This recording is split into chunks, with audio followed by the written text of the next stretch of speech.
Python প্রোগ্রামিংয়ের যে বিষয়টি সম্পর্কে আজকে আমরা দেখব তা হলো পাইথনের এরর। কাকে বলে? পাইথনে বা সাধারণভাবে কোনো প্রোগ্রামিংয়ে একটি ত্রুটি বা এরর হলো একটি অপ্রত্যাশিত ঘটনা বা অবস্থা যা একটি প্রোগ্রামের এক্সিকিউশনের সময় ঘটে, যার কারণে প্রোগ্রামটি ঠিকভাবে কাজ করতে পারে না। পাইথন এই ঘটনাগুলির মাধ্যমে প্রোগ্রামারদের হয় মূল সমস্যাটি সমাধান করার বা এররটি সুন্দরভাবে পরিচালনা করার সুযোগ করে দেয়। এবারে আমরা পাইথনের বিভিন্ন প্রকার এরর সম্পর্কে জানব। প্রথম যে এররটা সম্পর্কে জানব তার নাম হলো পাইথনের সিনট্যাক্স এরর। পাইথনে সিনট্যাক্স এরর ঘটে যখন কোড লেখার সময় নিয়ম ঠিক করে মানা হয় না। ভালো করে বুঝবো, নিয়ম বা সিনট্যাক্স ঠিক করে মানা হয় না। এটি প্রোগ্রাম চালু হওয়ার আগেই ত্রুটি দেখায়। এই ত্রুটির কারণে কোড রানই করে না। অর্থাৎ এটি এমন একটি এরর যেখানে সঠিক নিয়মই মানা হয়নি। দ্বিতীয় যে এররটি আছে তাকে বলা হয় লজিক্যাল এরর। কাকে বলে? লজিক্যাল এরর হলো এমন এক ত্রুটি যেখানে প্রোগ্রাম চলবে ঠিকই কিন্তু ফলাফল ভুল আসবে, কারণ প্রোগ্রামার ভুলভাবে লজিক বা গাণিতিক সূত্র ব্যবহার করেছেন। এই ত্রুটি ধরা পড়ে না কিন্তু আউটপুট ভুল হয়। একটু বোঝার চেষ্টা করি। প্রোগ্রামারের কোড লেখার ক্ষেত্রে কোনো ভুল নেই, অর্থাৎ সিনট্যাক্স সব ঠিকঠাক করেছে, তারপরেও রেজাল্ট ভুল আসছে। কেন? কারণ প্রোগ্রামার যে লজিক বা বুদ্ধি খাটিয়েছে সেই বুদ্ধিটা বা সেই লজিকটা ভুল করেছে, তাই রেজাল্ট সঠিক আসছে না। একে বলা হয় লজিক্যাল এরর। এবারে আমরা বুঝবো পাইথনের রান টাইম এরর। কাকে বলে? রান টাইম এরর হলো এমন এক ত্রুটি যা প্রোগ্রাম চালানোর সময় ঘটে। কোড সঠিকভাবে লেখা হয়েছে কিন্তু যখন প্রোগ্রাম চালানো হয় তখন কোনো সমস্যা হলে এই ত্রুটি দেখা যায়। তার মানে কি দাঁড়ালো?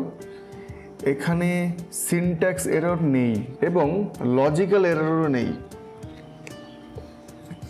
এবারে আমরা সিনট্যাক্স এররের উদাহরণ সমূহ কিছু দেখে নিই। 1 নম্বর যে সমস্যাটা আছে তাকে বলা হয়েছে কোলন বাদ দেওয়া। এই যে আমরা বিশেষভাবে লিখেছি কোলন বাদ দেওয়া। যখন ইফ, ফর, ওয়াইল ইত্যাদি কন্ডিশন লেখার পরে কোলন ব্যবহার করা হয় না, অর্থাৎ এখানে একটা কোলন বসতো। ভালো করে বুঝে নিই। ইফ একদম কন্ডিশন ঠিক আছে, প্রিন্টও ঠিক আছে। এরর কি? Syntax error expected colon. সঠিকটা হলো এটা, অর্থাৎ কোলনটা আমাকে দিতে হতো। দ্বিতীয় যে এররটা বুঝবো তা হলো ভুল ইনডেন্টেশন। ইনডেন্টেশন আমরা এর পরের চ্যাপ্টারে পড়বো বিশেষভাবে। এখন শুধু এইটুকু বুঝি, যদি কোনো কোড ব্লকের আন্ডারে কোনো কোড ব্লক থাকে তাহলে তা ইনডেন্টেশন দিয়েই ভাগ করে দিতে হবে বা আলাদা করে দিতে হবে। যদি সেটা করে দেওয়া না হয় তাহলে এই এররটাই লক্ষ্য করা যাবে। এবার আমরা দেখি 1 নম্বর লাইন, 2 নম্বর লাইন। এখানে 2 নম্বর লাইন একটা ইনডেন্টেশন এক্সপেক্ট করা হয়েছে। দেখো এটা একটা এরর দেখাবে এটা, আর এর কারেক্ট স্টেটমেন্ট হলো এটা। বা কি লেখা দেখতে পাচ্ছি? এটা দেখো একটা ইনডেন্টেশন আছে, অর্থাৎ একটি ফাঁকা দেওয়া আছে। ঠিক আছে?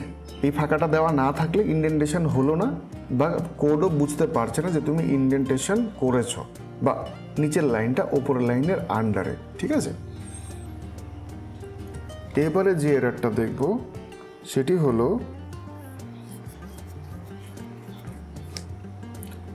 এবার আরেকটি উদাহরণ দেখিনি। বন্ধ না করা ব্র্যাকেট বা কোটেশন। এখানে একটা লাইন লিখেছি, এখানে একটা সেকেন্ড ব্র্যাকেট হতো, সেটা দিতে আমরা ভুলে গেছি। সুতরাং একটা সিনট্যাক্স এরর দেখিয়ে দেবে। কারেক্ট স্টেটমেন্ট হলো এটা। এবার এখানে দেখো parenthesis, curly braces, square bracket, quotation, সেগুলি সঠিকভাবে বন্ধ না করা হলে সিনট্যাক্স এরর হয়। ঠিক আছে? এবারে আমরা দেখব ভুলভাবে কিওয়ার্ড ব্যবহার। একটা উদাহরণ দেখি। For equal to 5। ফর একটি কিওয়ার্ড, সেই কিওয়ার্ডের মান দেওয়া হয়েছে 5, অর্থাৎ কিওয়ার্ডটাকে ভেরিয়েবল হিসেবে আমরা ডিক্লেয়ার করেছি, কিন্তু সেটা করা যাবে না। কি এরর দেখাচ্ছে এখানে? Syntax error, invalid syntax. কেন? কারণ আমরা ভেরিয়েবলের নিয়মে পড়েছি যে ভেরিয়েবলের নাম কখনোই কিওয়ার্ডের নাম হতে পারে না। এখানে সঠিক হলো নাম ইকুয়াল টু 5, ঠিক আছে। এখানে একটু জানিয়ে রাখি তোমাদের, এখানে ফর বা ফরএভার বা অন্য কিছু দেওয়া যেতে পারতো, কিন্তু এক্স্যাক্ট কোনো কিওয়ার্ডের নাম দেওয়া যাবে না এখানে। তারপর দেখে নেব আমরা কন্ডিশনে ইকুয়াল টু ব্যবহার। এখানে আমরা করেছি if x equal to 5, result এটা আসা উচিত ছিল কিন্তু সেটা আসবে না, সিনট্যাক্স এরর আসবে। কি error? Can not assign to expression here. এখানে সঠিকটা হলো, এখানে দেখো এখানে সিঙ্গেল ইকুয়াল টু দেওয়া হয়েছে আর এখানে দেওয়া আছে double equal to. Double equal টুর মানে হলো কন্ডিশন চেক, ঠিক আছে, আর সিঙ্গেল ইকুয়াল টুর মানে হলো অ্যাসাইনমেন্ট। এবার এটা সঠিকভাবে দেওয়া হয়নি, তাই এররটা এসছে। এবারে আমরা দেখব পাইথনে লজিক্যাল এরর। কাকে বলা লজিক্যাল এরর? একটু আগে আমরা বুঝলাম যে প্রোগ্রামার লজিকে ভুল করবে তাহলে আসবে আমার লজিক্যাল এরর। প্রথমে দিয়েছে ভুল গাণিতিক সূত্র বা ইনকারেক্ট ম্যাথমেটিক্যাল লজিক। আমরা যদি একটা রেক্ট্যাঙ্গেলের এরিয়া বের করতে চাই, রেক্ট্যাঙ্গেল মানে আমরা একটি আয়তক্ষেত্রের ক্ষেত্রফল বের করব, তাহলে তার সূত্র কি? দৈর্ঘ্য গুণ প্রস্থ। কিন্তু আমরা ভুল করে কি করেছি, এরিয়া বলে একটা ভেরিয়েবল ডিক্লেয়ার করেছি, সেখানে লেন্থ মানে দৈর্ঘ্য, ওয়াইডথ মানে প্রস্থ, তার যোগ করে দিয়েছি, হওয়া উচিত ছিল গুণ, সুতরাং এটি ভুল হয়েছে। রেজাল্ট আমার আসা উচিত ছিল 50, কারণ 10 ইন্টু 5 50, কিন্তু তার পরিবর্তে চলে এসছে 15। এটা ভুল আর এটা হলো সঠিক। আশা করছি বুঝতে পেরেছ। এটা প্রোগ্রামের কোনো ভুল না, এটা প্রোগ্রামারের ভুল, তাকে বলা হয় লজিক্যাল এরর। 2 নম্বর যে লজিক্যাল এরর সম্পর্কে আমরা জানবো তাকে বলা হচ্ছে রং কন্ডিশনাল লজিক বা ভুল কন্ডিশনাল লজিক। কি করেছে? একটা এজ নেওয়া হয়েছে 18, চেক করেছি, যদি এজ 18-এর নিচে হয় তাহলে রেজাল্ট আসবে মাইনর, অন্যথায় রেজাল্ট আসবে অ্যাডাল্ট। এবারে সমস্যাটা কি হয়েছে, এখানে 18 বছর বয়সকে অ্যাডাল্ট ধরা হয়েছে। যদি আপনি চান 18 হলে মাইনর হয় তাহলে লজিক ভুল হয়েছে। এবার 18 অবধি তো আমার মাইনর, 18 প্লাস হলেই শুধুমাত্র অ্যাডাল্ট দেখাবে, তাই তো হওয়া উচিত ছিল। তাহলে আমার অ্যাকচুয়ালি এখানে একটা ইকুয়াল টু চিহ্ন বসতো, সেটা দিইনি মানেই ভুল হয়েছে। আশা করছি বুঝতে পারলাম। এবারে আমরা দেখব ভুল লুপ লজিক, অর্থাৎ লুপের লজিক ভুল করা হলে সেটাও প্রোগ্রামারেরই ভুল, অর্থাৎ সেটাও একটি লজিক্যালি এরর। কি সেটা দেখিনি। এই লাইনটা একদম ঠিক আছে, এই লাইনটাও ঠিক আছে, তাহলে ভুলটা কোথায়? একটি করে বেশি দেখাবে। সঠিক উত্তর ছিল প্রিন্ট আই। আচ্ছা, এইটাতে কি রেজাল্ট দেখাবে আমরা দেখিনি। এটা রেজাল্ট হলো দেখাবে 1 2 3 4 5, আর এটা রেজাল্ট কি দেখাবে 0 1 2 3 4 5, অর্থাৎ এই 0টা দেখাচ্ছে আর এখানে 0টা দেখাচ্ছে না। 0টা দেখাচ্ছে না আমার যদি দরকার পড়ে 0, তার মানে এটা ভুল হলো। বুঝতে পারলাম আমি কি দেখতে চাইছি সেটা আমি ঠিক করব, প্রোগ্রামার ঠিক করবে,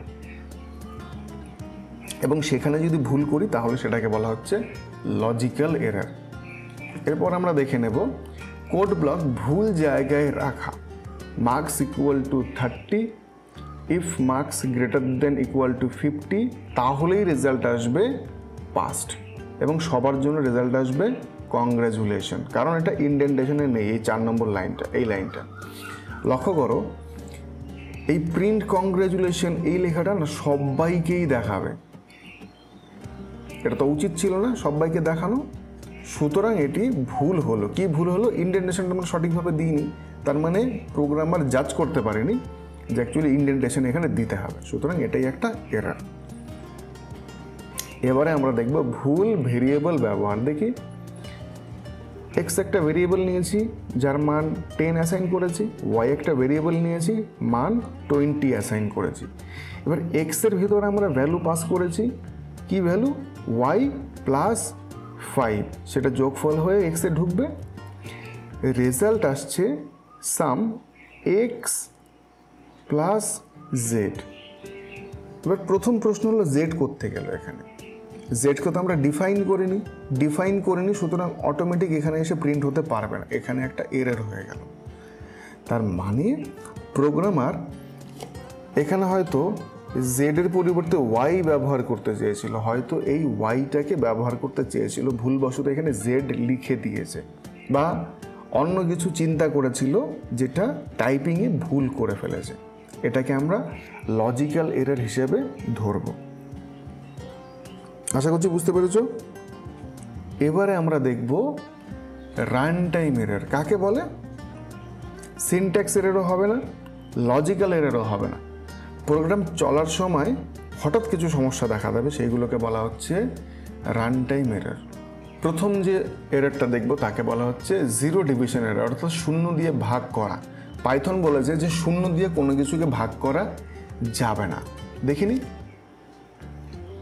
a equal to 10, b equal to 0। a কে আমরা ভাগ করেছি অর্থাৎ 10কে ভাগ করেছি 0 দিয়ে, সেটা ঠিক নয়, সুতরাং একটা এরর দেখাবে। কি error? Zero division error, division by 0। ঠিক আছে, এবারে আমরা দেখব টাইপ এরর। সেটা কি? x equal to 10। এবার লক্ষ্য করো এই 10টা কিন্তু ইন্টিজার 10 না, এটি একটি স্ট্রিং 10, কারণ এটি একটি ডবল ইনভার্টেড কমার মধ্যে আছে, সুতরাং এটি একটি string 10। y equal to 5, print x plus y। কি সমস্যা? Can only concatenate str not integer to str। বোঝা গেল? মানে ও যুক্ত করতে পারবে স্ট্রিংয়ের সঙ্গে স্ট্রিংয়ের সঙ্গে ইন্টিজারকে যোগ করতে পারবে না, সুতরাং এটি একটি এরর দেখালো। ভ্যালু এরর কি? সেটা ভুল মান পাঠানো। নাম্বার একটা ভেরিয়েবল নিয়েছি, ইন্টিজার ফাংশন ইউজ করে এবিসি স্ট্রিংটাকে আমি ইন্টিজারে কনভার্ট করার চেষ্টা করছি, সেটি হবে না, কারণ এবিসিকে সংখ্যা বানানো সম্ভব নয়। এটি একটি এরর দেখিয়ে দিল। ঠিক আছে, এবারে আমরা যে এরর দেখব সেটি হলো ইন্ডেক্স এরর। কি সেটা?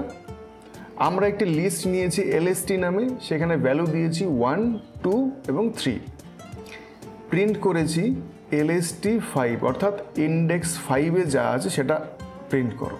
ইন্ডেক্স 5 কি একটু বুঝিনি।